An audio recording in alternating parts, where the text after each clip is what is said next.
Impact segment tonight, plenty of controversy at a big Republican fundraiser in Washington this week. First, Sarah Palin was denied a speaking role, but not so actor Jon Voight. He really spoke. We are becoming a weak nation. Obama really thinks he is a soft-spoken Julius Caesar. He thinks he's going to conquer the world with his soft-spoken sweet talk, and really thinks he's going to bring all the enemies of the world into a little playground where they'll swing each other back and forth.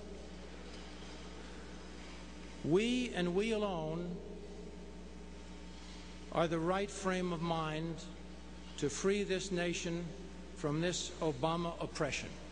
Wow. Here now, Mr. Voight.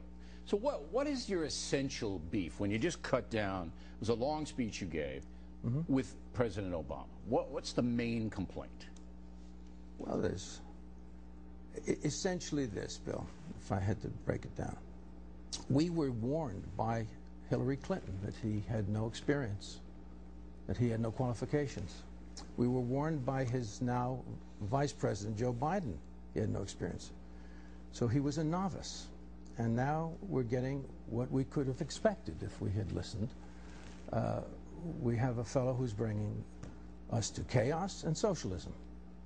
I don't see the chaos. In Iraq, he's pretty much doing what Bush did. He's keeping the soldiers there. There may be chaos when we start to withdraw, but right now it's... The chaos I'm speaking of is economic chaos. Okay, but let's stay with foreign policy. We'll get into... Because you made some points about Julius Caesar wants to convince the world. Obviously, you feel he's naive and idealistic. Well, I feel he's weak.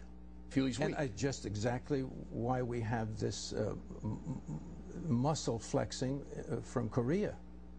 Nothing's happening.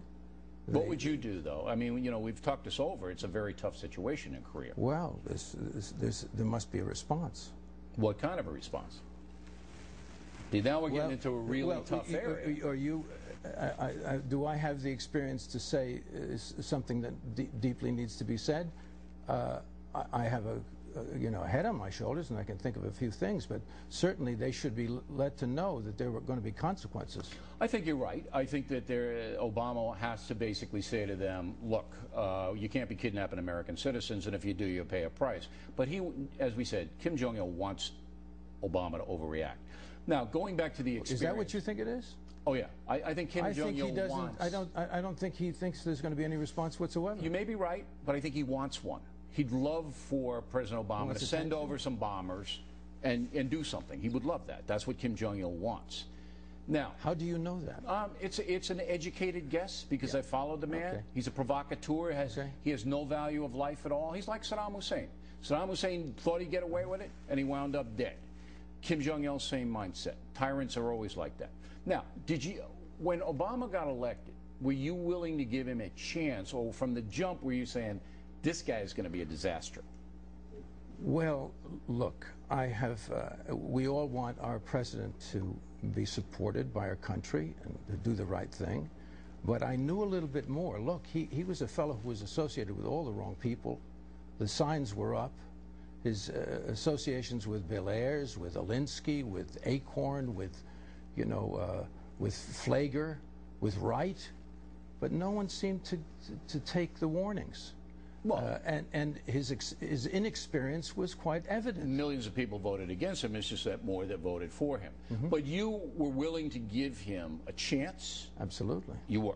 What turned it for you? See, he's been in office now for less than 6 months. It seems longer, doesn't it seem longer? It seems longer, but it's been less than 6 months that he's taken over. What in that period of time, in the 6 months, turned you saying, hey, the guy's a disaster and he ain't going to get any better? Well, take a look at the stimulus, the so-called stimulus package. Okay. The stimulus package and his proposed new budget. What is it? What is it going to do for our country? What do you think it's going to do? It's going to leave our grandchildren with great burden and great debt. Do you think is it going to get us jobs? Has it done anything to get us jobs?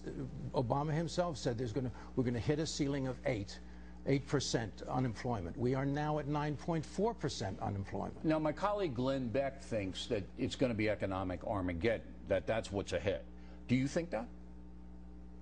Total collapse of the economy, unemployment at 12, 14%? That's where we're headed. You think so? Well, listen, here's a very simple aspect. If you're going to have business, if you're going to encourage business, which of course is going to provide jobs, you know, you don't do it the way this administration is doing it. They're actually attacking the entrepreneurs. They're attacking business. Not now, you yet. don't. They're attacking. Not yet. The They wage, may. If they raise taxes, they will be. They're attacking the wage payer, as Abraham Lincoln said. You don't encourage. You don't help the wage earner by attacking the wage payer. It's very simple stuff. It's not very complicated. Do you listen to Rush Limbaugh on the radio? Actually, I don't. Okay. I'm sorry, Rush. That's all right. You're a busy guy. I'm doing a lot of other things. I've heard him several times. I heard his interview with Hannity. You sound like Mr. Limbaugh. I mean, you guys are pretty much on the same parallel track. That this guy, President Obama, is a disaster, and you know things are going to really come to a head.